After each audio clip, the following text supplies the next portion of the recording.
Item ಯಾವುದೇ ಇರಲಿ try ಮಾಡಿ ಆಚಿ ಚಿಕನ್ ಮಸಾಲಾ. ಅಮೆರಿಕ ಮತ್ತು ಇರಾನ್ ನಡುವಿನ ಯುದ್ಧದ ಈ ಸಮಯದಲ್ಲಿ ಕದನ ವಿರಾಮ ಏನೋ ಘೋಷಣೆ ಆಯಿತು. ಯಾವ ಹಾರ್ಮುಜ್ ವಿಚಾರಕ್ಕಾಗಿ ಡೊನಾಲ್ಡ್ ಟ್ರಂಪ್ ಹಾತು ಹೊರಿತಾ ಇದ್ರೋ ಇವತ್ತು ಇರಾನ್ ಜೊತೆಗೆ ಸೇರಿಕೊಂಡಂತೆ ಮೇಲ್ನೋಟ ಕಾಣಿಸ್ತಾ ಇದೆ. ಇಷ್ಟು ದಿನಗಳ ಕಾಲ ಹಾರ್ಮುಜನ್ನು ಬಂದ್ ಮಾಡಿ ಜಾಗತಿಕ ಆರ್ಥಿಕ ವ್ಯವಸ್ಥೆಗೆ ಪೆಟ್ಟು ಕೊಟ್ಟಿದ್ದಂತಹ ಇರಾನ್ ಒನ್ಸ್ ಅಗೇನ್ ಹಾರ್ಮುಜ್ನಲ್ಲಿ ಟೋಲ್ ಅನ್ನು ವಿಧಿಸಬೇಕು ಅಂತ ಮುಂದಾಗಿದೆ. ಆ ಮುಖಾಂತರ ಯಾವ ದೇಶಗಳು ಹಾರ್ಮುಜ್ ಮುಖಾಂತರ ತೈಲನ್ನು ಆಮದು ಮಾಡ್ಕೊಳ್ತವೋ, ಯಾವ್ಯಾವ ದೇಶಗಳ ಹಡಗುಗಳ ಹಾರ್ಮುಜ್ ಮುಖಾಂತರ ಬರ್ತವೋ ಅವೆಲ್ಲರಿಗೂ ಕೂಡ ಆರ್ಥಿಕ ಪೆಟ್ಟು ಮತ್ತೊಮ್ಮೆ ಬೀಳುವಂತೆ ಕಾಣಿಸ್ತಾ ಇದೆ. ಇದು ಇರಾನ್ನ ಯೋಜನೆ ಆದರೂ ಕೂಡ ಈ ಯೋಜನೆಗೆ ಅಮೆರಿಕಾದ ಅಧ್ಯಕ್ಷ ಡೊನಾಲ್ಡ್ ಟ್ರಂಪ್ ಅವರ ಸಹಮತಿ ಇದೆ ಅನ್ನೋದು ಮೇಲ್ನೋಟಕ್ಕೆ ಗೊತ್ತಾಗ್ತಾ ಇದೆ. ಬಿಕಾಸ್ ಅಮೆರಿಕ ಕೂಡ ಈ ಟೋಲ್ ವಿಚಾರದಲ್ಲಿ ಸಹಭಾಗಿತ್ವವನ್ನು ಪಡೆದುಕೊಳ್ತಾ ಇದೆ. ಲಾಭ ಎಷ್ಟೋ ಬಂದ್ಬಿಡುತ್ತೆ, ತೆಗೆದುಕೊಳ್ಳೋಣ ಅನ್ನುವಂಥ ನಿಲುವು ಅಮೆರಿಕದ್ದಂತೆ ಕಾಣಿಸ್ತಾ ಇದೆ. ಹಾಗಾದರೆ ಹಾರ್ಮುಜ್ಗೆ ಇರಾನ್ ಟೋಲನ್ನು ವಿಧಿಸ್ತಾ ಇದೆ. ಹೇಗೆ? ಅಲ್ಲಿ ಸಂಚರಿಸುವ ಹಡಗುಗಳಿಂದ ಹಣವನ್ನು ವಸೂಲಿ ಮಾಡೋದು. ಇರಾನ್ ಸಂಸತ್ತಿನಲ್ಲಿ 7ನೇ ತಾರೀಕಿಗೆ ಈ ಬಗ್ಗೆ ಏನೋ ಒಂದು ಮಸೂದೆ ಪಾಸ್ ಆಗಿದೆ ಅನ್ನುವಂಥ ಸುದ್ದಿಗಳು ಇರಾನ್ನಿಂದ ಬರ್ತಾ ಇದೆ.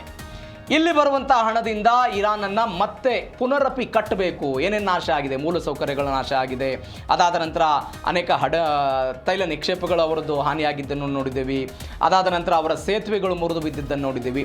ಇವುಗಳನ್ನು ಇದರ ಮುಖಾಂತರ ನಾವು ಕಲೆಕ್ಟ್ ಮಾಡಿ ದೇಶವನ್ನು ಮತ್ತೆ ಕಟ್ಟಬಹುದು ಎನ್ನುವಂತಹ ಲೆಕ್ಕಾಚಾರದಲ್ಲಿದ್ದಾರೆ.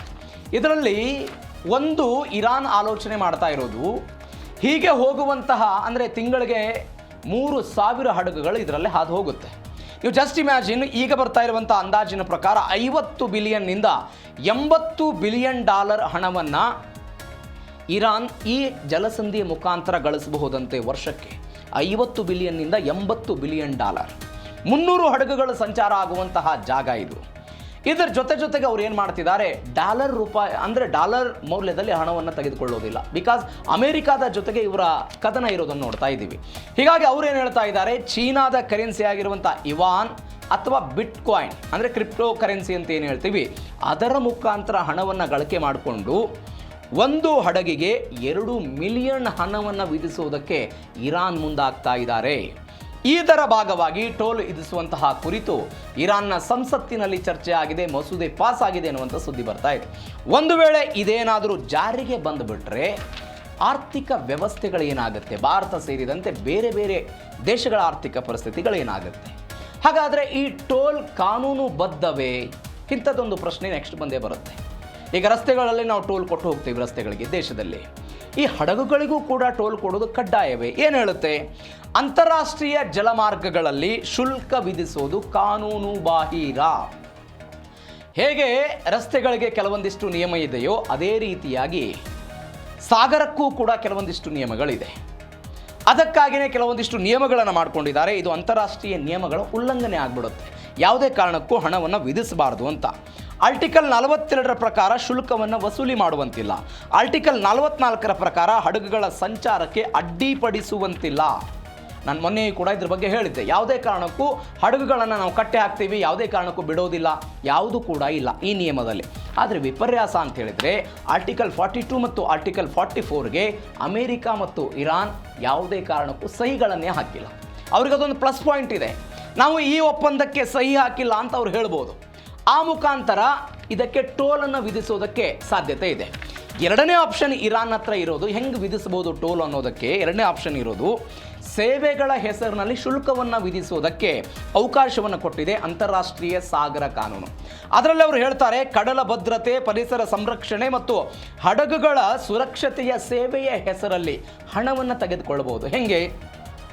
ನಾವು ನಮ್ಮ IRGCಯಿಂದ ನಿಮ್ಮ ಹಡಗುಗಳಿಗೆ ರಕ್ಷಣೆ ಕೊಡ್ತೀವಿ, ಭದ್ರತೆಯ ವಿಚಾರದಲ್ಲಿ ನೌಕಾಪಡೆಯ ನೆರವುಗಳನ್ನು ಕೊಡ್ತೀವಿ. ಇದರ ಜೊತೆಗೆ ಹಡಗುಗಳು ಸಾಗಾಟ ಆಗುವಾಗ ತೈಲ ಸೋರಿಕೆ ಆಗಿರುತ್ತೆ, ಅದಾದ ನಂತರ ಕೆಲವೊಂದಿಷ್ಟು ಮಾಲಿನ್ಯ ಆಗಿರುತ್ತೆ, ಅವೆಲ್ಲವನ್ನು ಕೂಡ ಸರಿಪಡಿಸೋದಕ್ಕೆ ನಮಗೆ ಹಣದ ಅವಶ್ಯಕತೆ ಇದೆ ಅಂತ ಅವರು ಹೇಳುವ ಮುಖಾಂತರ ಹಣವನ್ನು ವಿಧಿಸೋದಕ್ಕೆ, ಹಣವನ್ನು ವಸೂಲಿ ಮಾಡೋದಕ್ಕೆ ಸಾಧ್ಯತೆ ಇದೆ. ಇಲ್ಲೇ ಮತ್ತೊಂದೇನು ಹೇಳಿದೆ, ನಾನು ನಿನ್ನೆ ಕೂಡ ಹೇಳಿದೆ, ಸೂಯೆಜ್ ಕಾಲುವೆ ಅಂತಿದೆ. ಈ ಸೂಯೆಜ್ ಕಾಲುವೆಗೆ ನಾವು ಹಣವನ್ನು ವಿಧಿಸ್ಬೋದು, ಆದರೆ ಜಲಸಂಧಿಗೆ ಯಾಕೆ ವಿಧಿಸೋದಕ್ಕೆ ಸಾಧ್ಯ ಇಲ್ಲ?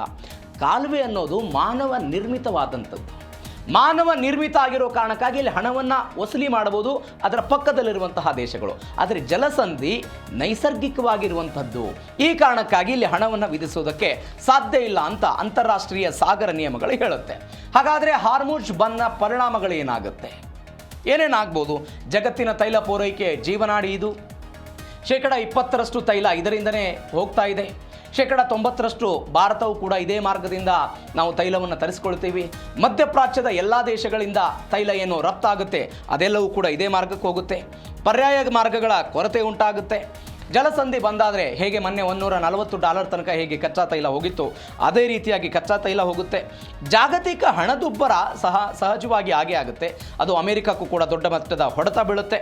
ಸರಕು ಹಡಗುಗಳ ವಿಮಾ ಅಂದರೆ ವೆಚ್ಚವೂ ಕೂಡ, ಅಂದರೆ ಅವಕ್ಕೆ ವಿಮೆ ಇನ್ಸೂರೆನ್ಸ್ ಏನಿರುತ್ತೆ ಅದು ಕೂಡ ಹೆಚ್ಚಾಗ್ಬೋದು ಅಂತ ಇರಾನ್ ಕೈಯಲ್ಲಿ ಜಾಗತಿಕ ಆರ್ಥಿಕತೆಯಂತೂ ಸಹಜವಾಗಿ ಆಗುತ್ತೆ. ಇದು ಹಾರ್ಮುಜ್ ಬಂದ್ನಿಂದ ಆಗುವಂಥ ಪರಿಣಾಮ. ಬಂಧನಿಂದ ಆಗುವಂಥ ಪರಿಣಾಮಗಳನ್ನು ಹೇಳೋದಕ್ಕಿಂತ ಬದಲು ಸಹಜವಾಗಿ ಕಳೆದ 15-20 ದಿನಗಳಿಂದ ಜಗತ್ತಿನ ಬೇರೆ ಬೇರೆ ದೇಶಗಳು ಇದನ್ನು ಅನುಭವಿಸಿವೆ. ಅದು LPG ವಿಚಾರದಲ್ಲಿ, ಕಚ್ಚಾ ತೈಲದ ವಿಚಾರದಲ್ಲಿ. ಇನ್ನೇನು ಮಳೆಗಾಲ ಬಂತು, ಭಾರತದಲ್ಲಿ ರಸಗೊಬ್ಬರವೂ ಕೂಡ ಮಧ್ಯಪ್ರಾಚ್ಯದಿಂದ ಬರಬೇಕು. ಅದಕ್ಕೂ ಕೂಡ ನಾವು ಹಾರ್ಮುಜ್ ಜಲಸಂಧಿಯನ್ನು ಅವಲಂಬನೆ ಮಾಡಿದ್ದೀವಿ. ಮಧ್ಯಪ್ರಾಚ್ಯದ ಬೇರೆ ಬೇರೆ ಕಡೆಗಳಿಂದ ನಮಗೆ ರಸಗೊಬ್ಬರಗಳು ಬರಬೇಕು. ಆ ರಸಗೊಬ್ಬರಗಳಲ್ಲೂ ಕೂಡ ಕೊರತೆ ಆಗಬಹುದು ಎನ್ನುವಂಥ ಲೆಕ್ಕಾಚಾರಗಳಿದೆ. ಈ ಎಲ್ಲ ಡಿಪೆಂಡೆನ್ಸಿಯಿಂದ ಕೂಡ ಹಾರ್ಮುಜ್ ಭಾರಿ ಪರಿಣಾಮವನ್ನು ಬೀರುತ್ತೆ. ಮತ್ತೊಂದು ಕಡೆ ಇದರಿಂದ ಭಾರತದ ಮೇಲೆ ಉಂಟಾಗುವಂಥ ಪರಿಣಾಮಗಳೇನು? ಇದು ಜಾಗತಿಕವಾಗಿ ಆಯಿತು. ಭಾರತದ ಮೇಲೆ ಏನು ಪರಿಣಾಮ? ಇಷ್ಟು ದಿನಗಳ ಕಾಲ ನಾವು ಅನುಭವಿಸಿದ್ವಿ. ಸಿಲಿಂಡರ್ ಕೊರತೆ ಆಯಿತು. ತೈಲ ಆಟೋ LPGಯಲ್ಲಿ ಕೊರತೆ ಆಗಿದ್ದನ್ನು ನಾವು ಗಮನಿಸಿದ್ದೀವಿ. ತೈಲ ವಿಚಾರದಲ್ಲಿ ನಾವು 27 ರಾಷ್ಟ್ರಗಳಿಂದ ಈ ಹಿಂದೆ ಖರೀದಿ ಮಾಡ್ತಾ ಇದ್ವಿ. ಈಗ ಅದರ ಸಂಖ್ಯೆ 41ಕ್ಕೆ ಏರಿಕೆ ಆಗಿದೆ. ಸ್ವಲ್ಪ ನಮ್ಮಲ್ಲಿ ಸಮಸ್ಯೆ ಕಡಿಮೆ ಇರಬಹುದು, ಬಟ್ ಸಮಸ್ಯೆ ಇಲ್ಲ ಅಂತಲ್ಲ, ಸಮಸ್ಯೆ ಇದ್ದೇ ಇದೆ. ಹಾಗಾದರೆ ಒಂದು ವೇಳೆ ಇದು ಜಾರಿಗೆ ಬಂದರೆ ಭಾರತದ ಮೇಲೆ ಏನೇನಾಗುತ್ತೆ? 50% ಕಚ್ಚಾ ತೈಲ, 80% LPG ಹಾರ್ಮುಜ್ ಮುಖಾಂತರ ನಮಗೆ ಬರುತ್ತೆ.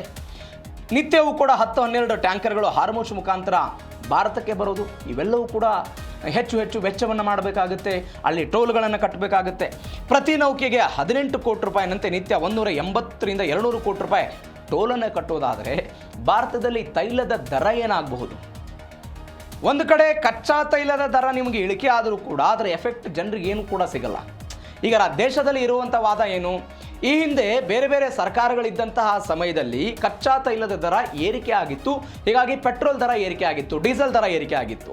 ಬಟ್ ಇವತ್ತು ಕಚ್ಚಾ ತೈಲದ ದರ ಕಡಿಮೆ ಇದ್ದರೂ ಭಾರತದಲ್ಲಿ ಯಾಕೆ ಕಡಿಮೆ ಆಗ್ತಿಲ್ಲ ಎನ್ನುವಂಥ ಚರ್ಚೆಗಳು ಆಗ್ತಾ ಇರುವಂಥ ಈ ಸಮಯದಲ್ಲಿ ಇವತ್ತು ಕಡಿಮೆ ಇಲ್ಲ, ಈ ಹಿಂದೆ ಕಡಿಮೆ ಆಗಿತ್ತು. ಒಂದು ವೇಳೆ ಟೋಲನ್ನು ವಿಧಿಸುವ ಹಂತಕ್ಕೆ ಇರಾನ್ ಮುಂದಾಗ್ಬಿಟ್ರೆ, ಅಮೆರಿಕ ಮುಂದಾಗ್ಬಿಟ್ರೆ ಅದರ ನೇರ ಪರಿಣಾಮ ಗ್ರಾಹಕರಿಗೆ ಬೀಳುತ್ತೆ, ಭಾರತಕ್ಕೆ ಬೀಳುತ್ತೆ. ವಿಶ್ವ ಮಾರುಕಟ್ಟೆಯಲ್ಲಿ ಕಚ್ಚಾ ತೈಲ ದರ ಇಳಿದ್ರೂ ಕೂಡ ಸಾಗಣೆ ವೆಚ್ಚ ಒಂದ್ಸಗೆ ಅದರ ಹೊಡೆತವನ್ನು ನಾವು ಅನುಭವಿಸಬೇಕಾಗುತ್ತೆ. ಮತ್ತೊಂದು ಕಡೆ ಖಾಸಗಿ ಪೆಟ್ರೋಲಿಯಂ ಮಾರಾಟ ಕಂಪನಿಗಳ ಇಂಧನ ಮತ್ತಷ್ಟು ದುಬಾರಿಯಾಗುವಂಥ ಸಾಧ್ಯತೆಗಳಿದೆ.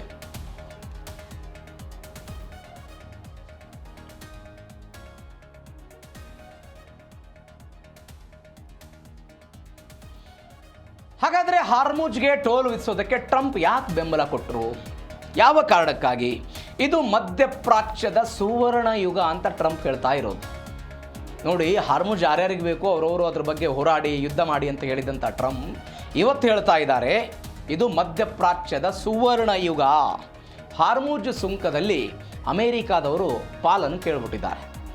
ಈಗ 2 ಮಿಲಿಯನ್ ಒಂದು ಹಡಗಿಗೆ ನೀವು ಟೋಲನ್ನು ವಿಧಿಸ್ತೀರಿ ಅನ್ನೋದಾದರೆ ಅದರಲ್ಲಿ ನಮಗೂ ಕೂಡ ಪಾಲು ಬೇಕು ಅನ್ನೋದು ಯಾರ್ದು? ಟ್ರಂಪ್ ಅವರ ಒತ್ತಾಸೆಯಾಗಿದೆ. ಈ ಕಾರಣಕ್ಕಾಗಿ ಅವರು ಹೇಳ್ತಾ ಇದ್ದಾರೆ ಹಾರ್ಮುಜ್ ಮಾರ್ಗದಲ್ಲಿ ಅಮೆರಿಕಾದ ನೌಕಾಪಡೆ ನಿಮಗೇನಾದರೂ ರಕ್ಷಣೆ ಬೇಕು ಅಂತ ಹೇಳಿದರೆ ಅಮೆರಿಕಾದ ನೌಕಾಪಡೆ ನಿಮಗೆ ರಕ್ಷಣೆ ಕೊಡೋದಕ್ಕೆ ಸಿದ್ಧವಾಗಿದೆ. ಆದರೆ ನೀವು ಟೋಲ್ ವಿಧಿಸೋದಾದರೆ ನಮಗೂ ಕೂಡ ಅದರಲ್ಲಿ ಬರಬೇಕು ಅಂತ. ನೀವು ವೆನೆಜುವೆಲಾದ ಮೇಲೆ ಯಾಕೆ ಅಟ್ಯಾಕ್ ಮಾಡ್ತು ಅಮೆರಿಕ? ವೆನೆಜುವೆಲಾ ಅವರ ಅಧ್ಯಕ್ಷರನ್ನು ಕರ್ಕೊಂಡು ಬಂದಿದ್ದು ಯಾಕೆ? ತೈಲದ ಮೇಲೆ ಹಿಡಿತವನ್ನು ಸಾಧಿಸಬೇಕು ಅನ್ನೋ ಕಾರಣಕ್ಕಾಗಿ, ದೊಡ್ಡ ನಿಕ್ಷೇಪಗಳು ಅಲ್ಲಿ ಇರುವ ಕಾರಣಕ್ಕಾಗಿ. ತೈಲ ವಿಚಾರದಲ್ಲಿ ನಾನೇ ಆಗಬೇಕು ಅಂತ 22% ತೈಲವನ್ನು ಅಮೆರಿಕ ಇವತ್ತು ಪ್ರೊಡ್ಯೂಸ್ ಮಾಡ್ತಾ ಇರೋ 22%. ಈ ಹಿಂದೆ ಇರಾನ್ ಇತ್ತು 1979, 80, 82 ಆ ಸಮಯದಲ್ಲಿ ಯುದ್ಧಗಳಾದಾಗ ಇರಾನಿಂದ ತೈಲ ಏನಾದರೂ ಪೂರೈಕೆ ಆಗದೇ ಇದ್ದರೆ ಇಡೀ ಜಗತ್ತಿಗೆ ದೊಡ್ಡ ಮಟ್ಟದ ಹೊಡೆತಗಳು ಬೀಳ್ತಾ ಇತ್ತು. ಇವತ್ತು ಅಮೆರಿಕ ಅದನ್ನು ತೆಗೆದುಕೊಳ್ಳುವಂತಹ ಪ್ರಯತ್ನವನ್ನು ಮಾಡ್ತಾ ಇದೆ. ಅದರ ಭಾಗವಾಗಿ ಇವತ್ತು ಹಾರ್ಮುಜ್ ಮೇಲೆ ಅವರು ಕಣ್ಣಿಡ್ತಾ ಇದ್ದಾರೆ.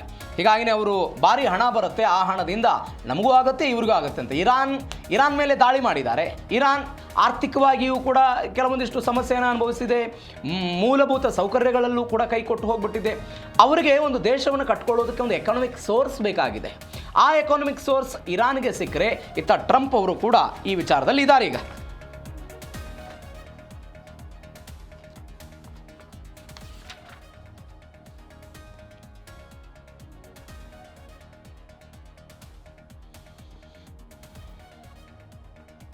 ಇದು ಹಾರ್ಮುಜ್ ಜಲಸಂಧಿ ಆಯಿತು.